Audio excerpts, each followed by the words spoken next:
Дискотеката Плюс, каде загинаа 59 мина, работела со фалсификувана лиценца, издадена за мито, лани на 13 март, рече премиерот Мицкоски. Овој документ бил за кабаре, со печат и подпис од Министерството за економија, но дури и нелегална лиценцата била истечена веќе 2 дена. Според премиерот, Државниот пазарен инспекторат по ниту еден закон не е надлежен секој ден во годината да врши контроли. Овој документ е фалсификат. Дали пазарниот инспекторат требало вчера да излезе токму во оваа дискотека, тоа не го пишува никаде во законот, ниту пак во надлежностите на Државниот пазарен инспекторат.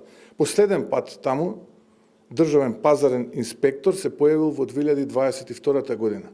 Зошто не констатирал тогаш пропусти и недостатоци за кои што денеска јавноста виде дека постои и во самата градба и во самата архитектура на објектот, тоа е веќе друго прашање и за тоа ќе следи дополнителна одговорност и истрага.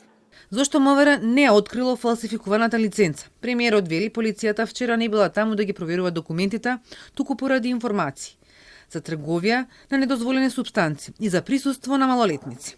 Најави кривична одговорност за сите инволвирани, без разлика на партиска или друга припадност и, како што рече, без милости со име и презиме. На прашањето за лична одговорност, одговори дека граѓаните на избори ќе кажат кој треба да понесе морална одговорност. Дали само јас треба да чувствувам? Ако е тоа потребно, еве и тоа го прифаќам, целата морална одговорност на мене нека биде. Но прво ќе го поразам овој систем, односно ќе биде како што треба, односно сето ова кое што денеска го започнуваме ќе вроди со плод, а потоа нема поголем суд од судот на народот на избори, кој што треба да каже дали и кој треба да понесе морална одговорност.